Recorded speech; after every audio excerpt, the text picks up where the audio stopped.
Welcome back to the channel, Crypto Trend Trader with a morning market update. Before we get started, I'd like to remind you it's not financial advice. I'm not your financial advisor. These markets are extremely volatile, so please do your own research and trade responsibly. Alright, here I got the Bitcoin Coinbase chart today. I am currently on the daily, and I've got the moving averages pulled up. And as you can see, essentially what we're paying attention to now on the daily is we have broken down below the 8 moving average. We closed below it yesterday. And then we open below it here. So what we're paying attention to is, do we close below it again? Because what we're looking for a potential trend change is an open and close below that moving average. So essentially we already got the test down to the 21, but it was bought up pretty aggressively. Now you have to look at that. The way I look at it, I should say, is I look at that as conditioning from the market. It's essentially like the old Pavlov's dog experiment. You do something a bunch of times in a row, you blow the whistle, you give the dog a treat, you blow the whistle, you give the dog a treat, and then eventually you blow the whistle and the dog salivates because it thinks it's about to get a treat. So that's what you do the whole way up. Every time you get one of these aggressive sells, it gets bought straight back up, and we continue to the upside, sell, bought straight back up, sell, bought straight back up, continue to the upside. That's them blowing the whistle. And then when they blow the whistle this time, and they don't buy back in, everybody else does, thinking it's going to keep going up to the upside. But what we need to pay attention to is that a trick? Did we top out? Are we going to legitimately retrace? Or is it for real and we're going to continue to the upside? So that's what I'm paying attention to. You'll notice on the daily, when we broke down right here, we found support on the 21, found support on the 21, found support on the 21, and then retested back up to the 8. Closed at the 8 and then got back above it and got continuation to the upside. When we broke down here, we found support. We wicked down below. We closed below, but we were able to pull it back up and never actually cross this back down to the downside. So if we go back down here and we look at the last time the 8 actually crossed below the 21 on the daily, that was all the way back in September. So that was quite a while ago, and the price at the time was 11,600. That was on September 1st of 20, so last year. Okay, so when that happened, we got a nice pullback almost all the way back down to the 200 moving average, the exponential moving average. So, and then it never actually happened this whole way. We saved it right here when we attempted, and then we got all the way to where we're at now. So what we're paying attention to is, if we start closing in this area between the 8 and the 21, they're going to slowly close this gap and come together. And then eventually what happens is we either save it and continue to the upside in a situation like this, or we break down below it and we test the next moving average on the way down. So I'm expecting another move down at least to that 3,251 range. I did take a scalp off just above this $30,000 range, because it looked like bullish on the short time frames, but again, it was just a scalp. I only took it back up to the 8 moving average. I figured we were at least going to get back to the 21, so it was pretty much a safe play as far as like stop loss and everything was concerned. So worst case scenario, if we continue down, I get stopped out of the trade. That's fine, but I figured it was a relatively low risk trade in my opinion, and you know, obviously was a nice yield. But you can't expect just a massive dump to happen all at once and not to have some kind of dead cat bounce. So as far as I looked at it, regardless of what was going to happen, you know, we were potentially going to be at least bouncing temporarily. So we did flip over the parabolic SAR red. We now have 2 in a row. So that's essentially saying like we have potentially topped out this trend. Now it's going to start pivoting or printing our pivots up here at that $42,000 range. But you'll notice our pivots on the downside are way down here. These blue dots are way down here at that 22,596 range. And that lines up perfectly with the 89 daily moving average. So we need to be very careful because there's a lot of room for this to move to the downside. If we got back down to that 200 moving average in a hurry, we're talking about anywhere between like that $17,000 and $18,000 range. So that is a massive move. That would be like another 50% drop. Do I think that's going to happen? Not necessarily. It's way too early to tell, but we should always be like paying attention to what potentially could happen. Obviously, we could find support here and continue moving to the upside, potentially get to our $50,000 or $60,000 targets, or, you know, if you want to go full moon boy, you could say we're going to get to our $100 million targets like I hear people talking about. But when you start hearing crazy talk like that and stuff, just like I was saying when we were up here, you know, when everyone's bullish and everyone's so convinced we're going to the top, that's right when you see the dump. And that's exactly what's happening here. Everyone is just getting overly bullish on this market action. So Now let's go down to a shorter time frame, and matter of fact, let's pay attention to this real quick. We'll notice that we already have our 2 histograms to the downside right here. Once we get 2 histograms and we're above price action, we expect this to continue selling off until we touch the slope line. So that could take, another 2, 3, 4 days, depending on how long, on like how aggressively we sell off here. But I would expect it to come down somewhere to like that 1950 range and then bounce that slope for sure. Now, by the time we get there, are we just going to be consolidating here and then move back to the upside? Are we going to have sold off back down to that $26,000 range? I don't know. We have to wait and see what the market tells us. Let's look right now and see what's going on here also. You can see we got that massive spike from the knife right here. That was essentially like telling us that that was the most energy that was used to move the price action to the upside, and that was after a long consolidation in that range inside that triangle. So that push to the upside took a bunch of energy. So now what we're looking for a bottom here is something similar to that aggressiveness, but to the downside, obviously. So we got a very aggressive sell-off right here, and you'll see that was the bottom right there, and then we proceeded back to the upside. We got a very aggressive sell right here, and that was the bottom, and then we proceeded to the upside. So what we're paying attention to is something like this. Now the depth isn't nearly as important as the aggressiveness. See, we already have a pretty aggressive like sell-off right here, but that was followed up by a bounce. So what we want to see is, does this just consolidate and slowly move back up? Or do we continue to get this and we get a very aggressive knife like that sticking out the bottom instead of sticking out the top? And that's when we'll potentially be looking for like the actual trend to reverse. Now it's important that we realize though, this does not mean this is going to be the absolute top or this is going to be the absolute bottom. A lot of times you'll see divergence where you get a big stab up like that, and then afterwards you'll get a smaller stab, and then we'll sell back off, and the smaller stab will actually be the top. So you'll see here this smaller stab was actually our top right here.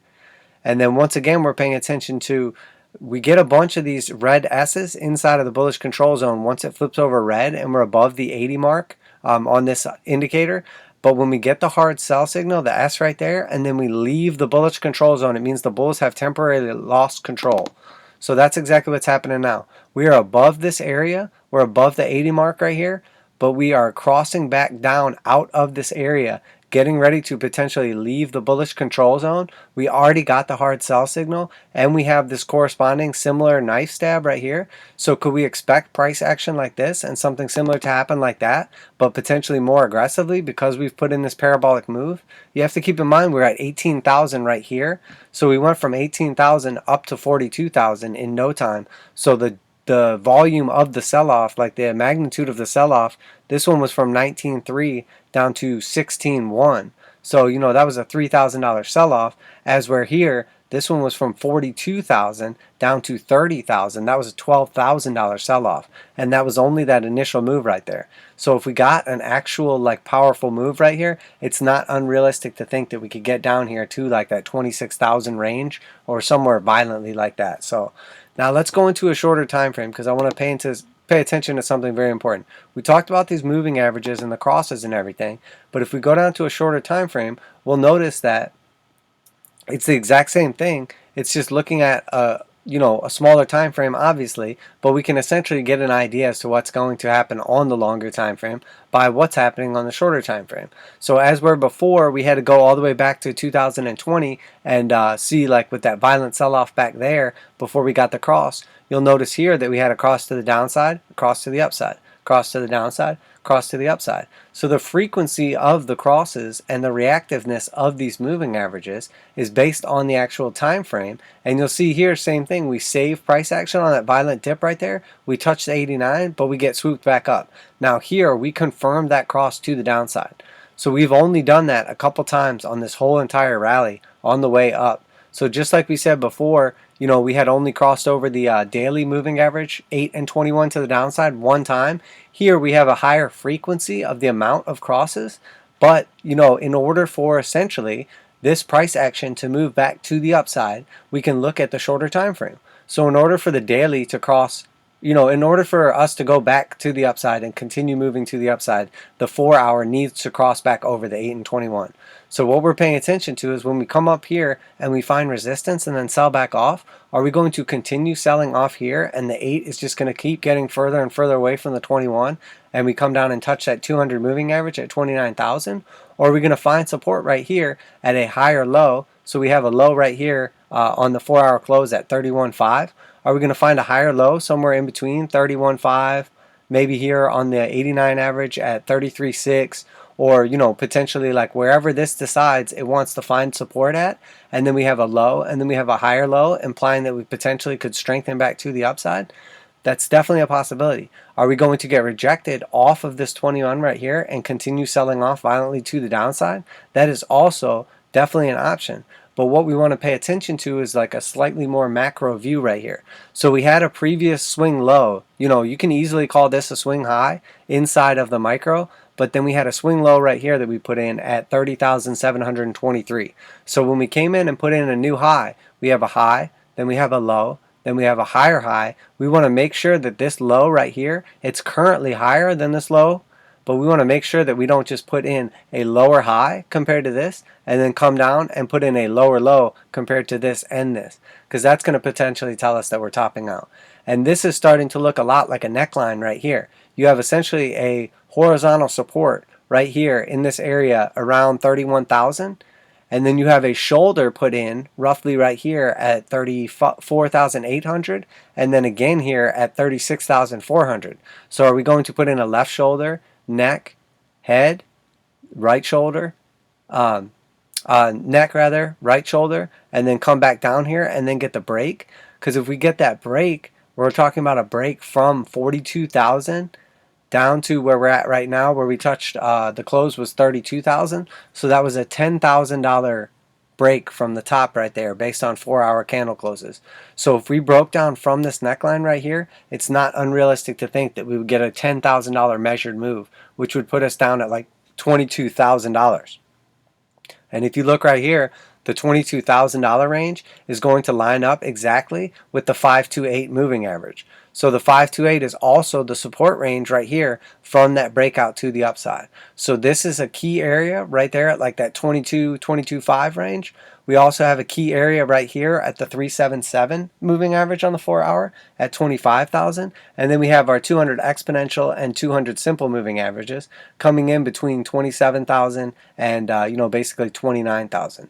So we're paying very close attention to how this reactiveness takes place on these moving averages and what starts to happen. But now here we have the 50 and the 55 coiled up right here with the 8 and the 21. So if we get any kind of break now to the downside, we're going to start to keep rolling these back over to the downside. So we would then have the 8 below the 21. Potentially, you can see we've already technically crossed below the 50 simple right here. But if that 8 21 keep getting dragged down there, we're then going to have the 8, then the 21, then the 55, then the 50, all going towards the downside, and it's not far until we cross back over the 89 as well. So we need to pay very close attention, because the more of these moving averages we start crossing to the downside, the more likely this is going to be a very violent retracement and potentially like temporary top, at least for now. You'll notice exactly what I was talking about here. The 8 crosses below the 21, and then the 21 crosses below the 50 right here, and that's basically the bottom of this move. And then we actually end up crossing the 8, the 21, the 55, and the 50, and then that's essentially a double bottom right there. And then we're able to save the 21 from ever crossing below the 89 right here, and then we start putting them back in order how they're supposed to be, get continuation. Same thing happens here, 8, 21, 50, 55, all cross down here, and then we save it off the 200, get the move back to the upside. So if we continue to sell off here in the way that we're selling off, it's very likely that we're going to come all the way down to that 200 moving average. So at this point in time, my target is essentially 27 to 29,000 until we're able to find a higher low support and move this back to the upside. Until we get back above the 21, which we have not been able to close above the yellow 21 moving average, until we get back above that 21, I can't get bullish on this market at all, because that's just going to keep smashing down the price. Every time we bounce back up to it, it's going to keep pushing us down. Let's go to one more time, a shorter moving average. This is the last thing I like to see. When we find support on the 200 here, find support on the 200 here, continuation to the upside. Find support on the 200 here, bounce, come back, break down below it, and then find resistance.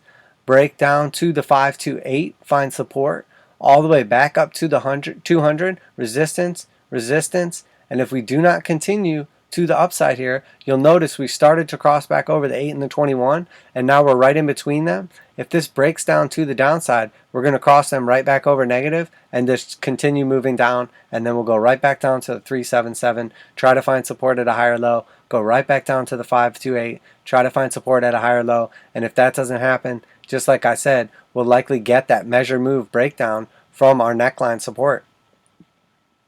So just like what I was saying essentially is, you can see on the shorter time frames what's going to potentially happen on the longer time frames. So here we got the Stoch slope, or I'm sorry, the stochastics above the bullish control zone. We got the hard sell, and then we sold back out of it. We got the cross now to the downside, and you'll see we're potentially now going to put in a violent knife move like this, attempt to bounce it back up, and then put in another knife one, and that will potentially show us where our temporary low is going to be at the time. But again, the low of the knife is not always the low of the price action, especially on shorter time frames. It just tells you when the actual move is becoming exhausted. So if you get a similar move like that right here, we would expect this to come back down and get another violent sell-off once we exit this bullish control zone, which we've already done. So, you know, we have the blue slope crossed over here, but once we put in 2 red histograms, it's telling us that we're losing strength and that we're going to be selling back off here most likely. So if we lose this 21 right now, the next target on the shorter time frame is going to be that 33.5 area, and then again we're talking about coming back down here to the 31.450, 31.5 basically. So we're paying attention to what happens on the lower time frames so that it can give us an idea of what's going to be happening on the higher time frames. But if you're looking at this 1 hour chart right now, as long as we are below the 200 moving averages, as long as we are below these 200s, the blue moving averages, I won't get bullish on this move. Now, is it potential that we could come back down here, find support at like this 33, 32.5 range, somewhere around there, and then we have essentially the opposite what we were talking about on the longer time frame?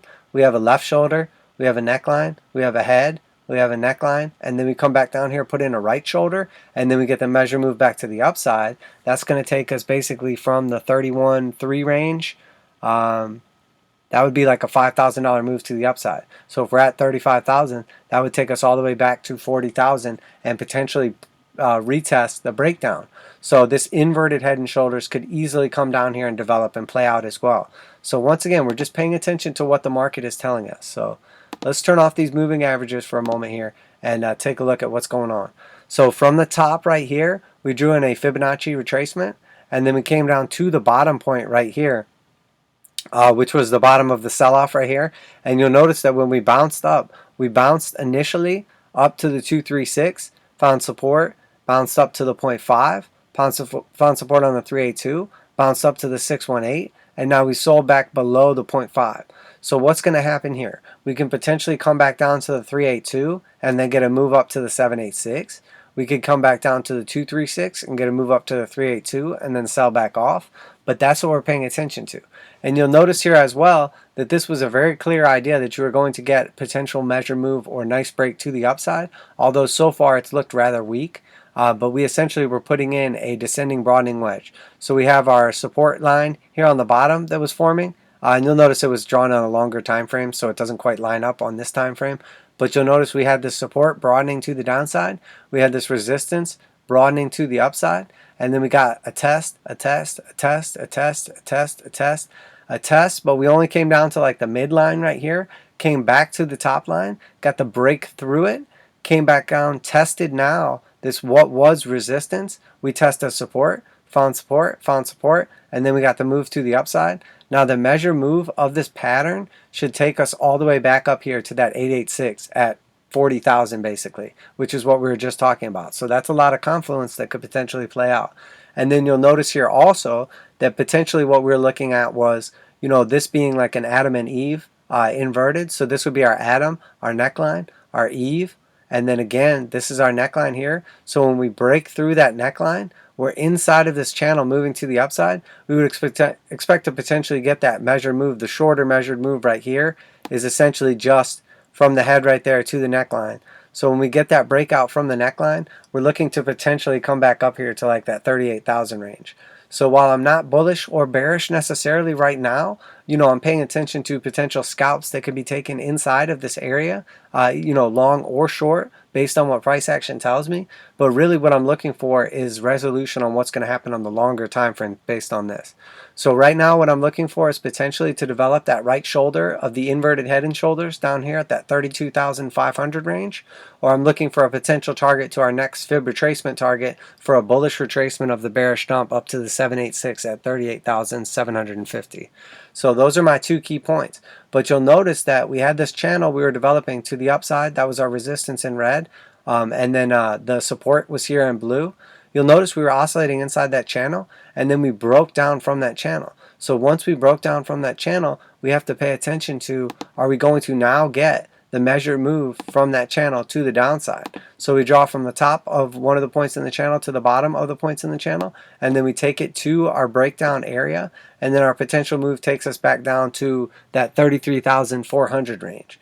And if we zoom way out here, what I've done is I've drawn some long-term Fibonacci's on here as well for longer time frames, and you'll notice that essentially we have the first one is drawn all the way from our bottom back here at 16,000 after we got our first retracement to the upside of 42,000. And then what we've done so far is we came down to the 236, we bounced the 236. Now typically what's going to happen is after you touch the 236, that's going to say that we have potentially put in our top, and then we can start validating these fib targets to the downside. Our next fib target to the downside is going to be that 382. That comes in line at 29,000. After that, our next fib target comes in at, it's the 0.5, and it comes in at 26,000, and then followed by that is our 618, which comes in at 23,200.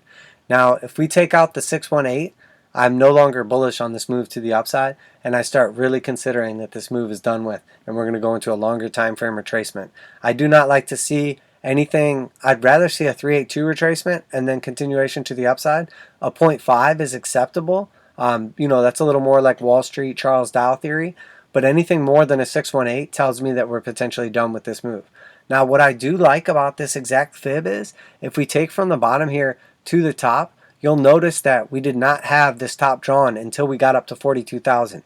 So none of this price action was relevant until after we potentially topped out here at the 236. But you'll notice clear confluence with these different Fibonacci levels. The 236 was right around this resistance point we found right here.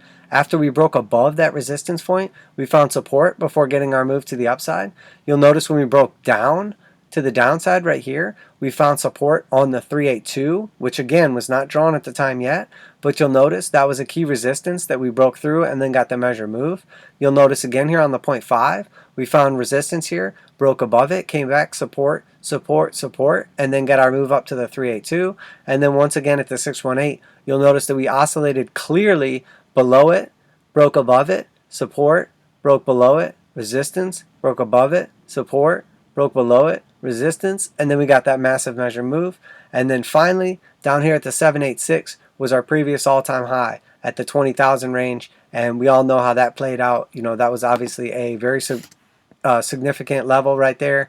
You know, you can see essentially that this Fibonacci lines up, and a lot of times what we're paying attention to is the bots and algorithms will have this target already in their head, already programmed into it, and they will slowly move the price action up over time based on those Fibonacci targets. So, you know, this essentially could have already been in place. We just didn't know where the top was going to be. But now looking back on it in hindsight, you can see clear interactions at all those different levels, which tells me that this is potentially the top, at least for this wave. Now you'll notice here in blue also, let's just zoom out a little longer. Let's go to our daily time frame right here. And you'll notice that the daily I have drawn from the low down here at 38,000 from way back in March of 2020 to our high right here, 3,800 to our high right here of 42,000. I have that Fibonacci drawn all the way from the bottom to the top. And once again, if we pay attention to this as well, you'll notice clear confluence here at the 786 and the 886, resistance and support. You'll notice clear confluence here at the 618. That was our resistance area. They were trying to break through at 10,000, and then we broke through it, came back, retested it, and where we topped out on that head and shoulders right there was 12.5, and then came back down, retested the 618, broke through. You'll see a clear breakthrough, consolidation, and then move up, resistance, breakthrough, consolidation, Right here we find support on the 382. We move up here to the 236, resistance, resistance, resistance, break out all the way to the top. So what that tells me is we have potentially topped out this structure based on not only the shorter time frame fibs, but also this longer time frame fib as well. So if that's the case, and we're going to retrace now from the top, the bottom to the top right now, the 236 of the macro fib is 23,700. The 382 of the macro fib is 16,592. And again, I would rather not see it come down below the 382, or we have our 0.5 back here at 12,670. Or once again, if we come all the way down to the 618, that is 9,550. And anything below 9,550, and I lose my bullishness completely on this uptrend. But again, that would be absolutely devastating to most people. And again, I'm not saying it's likely that we would come back down to that area, but based on Fibonacci, if this is the top of our trend right here, of the macro, of the move since March, this would likely correspond with something like, another crash in the stock market, or potential recession, depression scenario. So paying close attention to that, but typically you will not find this much confluence on this many fib levels if there's not something serious going on here. So the fact that we have clear confluence on the green fibs, clear confluence on the blue fibs, and then even on the micro when we're looking at the shorter time frames here as well, and we zoom all the way in, tells me that the amount of confluence we're having at these exact fib levels makes it very likely that these are all drawn correctly and that this is the moves we're going to get. So there you have it, guys. I just wanted to do a little bit of a deep dive, a little kind of update on Bitcoin price action. I know a lot of people have been saying, don't sell, don't sell. It's going to go to the upside. The whales are just trying to get your crypto. This is a derivative market now. You don't even have to own the actual crypto. You can paper trade this now. You can leverage on many exchanges. Like, nobody has to fight to get your crypto. There's plenty of crypto out there. The idea is that there's more buyers than sellers based on supply coming into the market. But it doesn't work like that. You cannot just say that all the new crypto is getting bought up by these specific entities, therefore price has to go up, because just like in actual commodity markets like gold and silver and things like that, you're always going to have selling pressure from the miners as well, because no matter what the price is, they always have to sell so that they can keep the lights on. Not to mention that if you're a miner and you've been mining for any amount of time, and the previous mining cost was 3,000 and then it jumped up at the halving to 6,000, so you were mining basically just to get by at 6,000, and now all of a sudden 42,000 is the price. You're going to do exactly what the whole purpose of derivative markets and futures markets was, so that essentially commodity farmers could essentially sell off part of their product in advance to make sure that they locked in prices, so they could sell off part of their products at high prices just in case prices dropped. They would still have money in their pocket. It's essentially a way, it's like insurance based on the current price. So yes, there's a chance that price goes up to 50,000 and they sold some of their product at 42,000, but there's also a chance that the price retraces and goes back to 10,000, and they sold some of their product up at 42,000. So you have to look at it from more of a broad spectrum and not just look at the little micro of somebody's trying to get your 0.10 Bitcoin or your 1 Bitcoin or your 5 Bitcoins or whatever. It doesn't work like that. There's guys in this market that have literally thousands upon thousands upon thousands of Bitcoins. There's people in this market, I'm very confident, that own over 1 million Bitcoin. So if you have 1 million Bitcoin, you're not out here trying to scrounge around and fight a couple traders or investors or hodlers to try to get their fractional or single Bitcoins or whatever. So it's unrealistic. It's the same thing that everybody says in every market, when they don't want to see the price drop here. If you have an option to take profits at 40,000 and you're confident that there's going to be a sell-off back down to 30,000 and you can make a 25% profit rebuying your Bitcoin, that's what trading is all about. It's about selling high and buying low, okay? The hodler mentality is that you just hold through everything and never take profits. If you're getting clear signs from the market that the market is going to sell off, there's no reason not to sell off a portion of your position or to open up a short position to hedge against your actual spot crypto, so that if you do get a drop, you're protected. But if price moves back to the upside, you lose only a fraction of your investment, or a couple dollars or whatever, but then you're protecting your stash from a big dump like this. So don't get caught in that mentality that this is just like a hodler's game or whatever. Now, if you're looking for like long term and you don't want to have to pay like income tax like on potential capital gains, yeah, you can buy crypto or whatever, hold it for a year, and the way it works in the United States is you're going to pay a lower capital gains tax. But chances are, depending on what you're like, I feel like most people in this market are like lottery ticket like traders. Chances are that your capital gains tax for holding for over a year is probably going to be pretty close to what your actual like income tax range is going to be.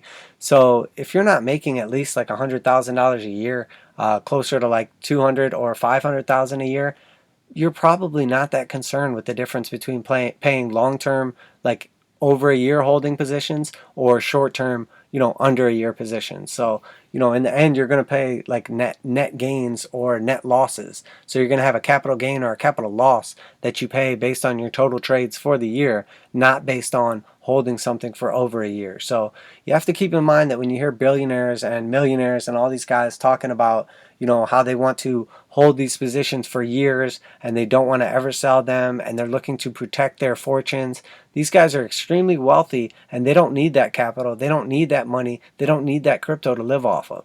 If that's you, that's completely fine.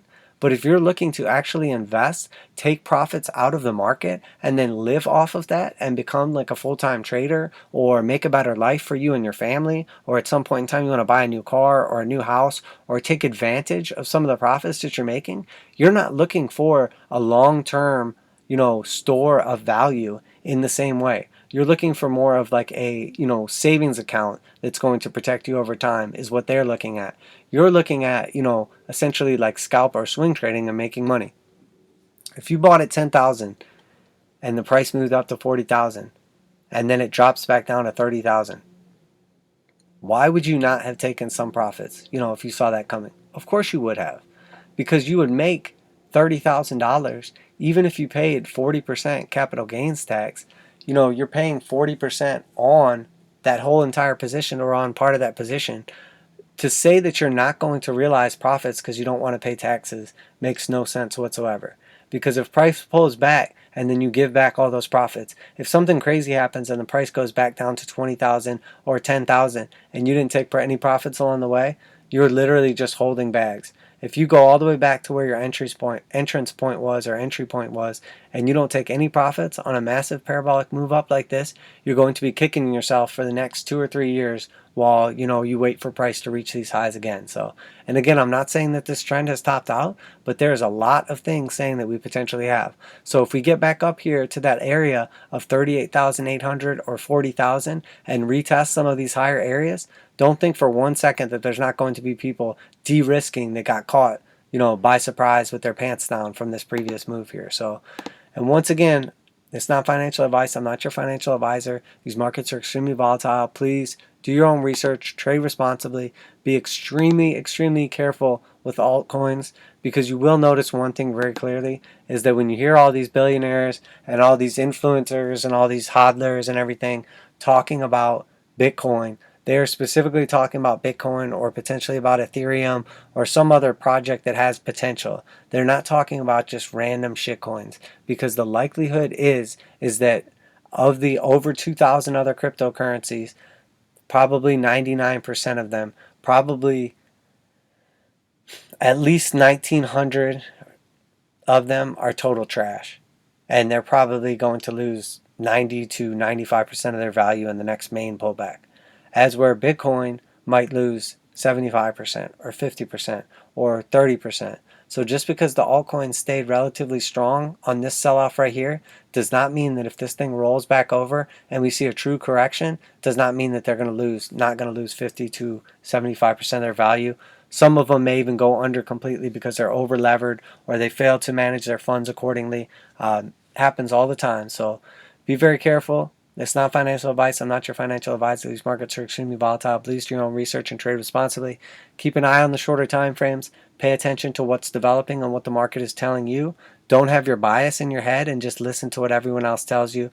Don't get stuck with that moon boy mentality and end up holding someone's bags when you could have potentially took profits and at least, increased your living style, had extra powder, ammunition waiting for when the price does pull back, because that's the best case scenario. If you took profits up here at 40,000 and then you rebought down here around that $30,000, $32,000 range, you have 20% more crypto now than you did before if the price moves back up to the upside. So pay close attention to what the markets are telling you. Keep your bias to the side and make sure that when you're investing or when you're buying these cryptos, what I like to do is identify first off, am I buying this asset because it has a good chart? Am I buying based on technicals, that are telling me that this thing is in a bull run or above the 200 moving average? We've taken out the all-time high. The moving averages are all crossed to the upside. Next targets based on fib extensions are da-da-da-da-da-da. Or are you just getting excited and, buying because you heard something cool or it's a new trendy thing or whatever? Because that's fundamentals. If you're not paying attention to, are there good devs on this project? Does it have good backing? Is there a potential future for it? Does it serve a purpose that does it better than something else, its current competition? That's fundamentals. So make sure you identify, fundamentals or technicals first, and then you can have a better idea as to when price pulls back or when price shoots to the upside, what are your targets? What tells you that you are wrong? When to take profits, etc. So there you have it, guys. Crypto Trend Trader, and I'm out of here.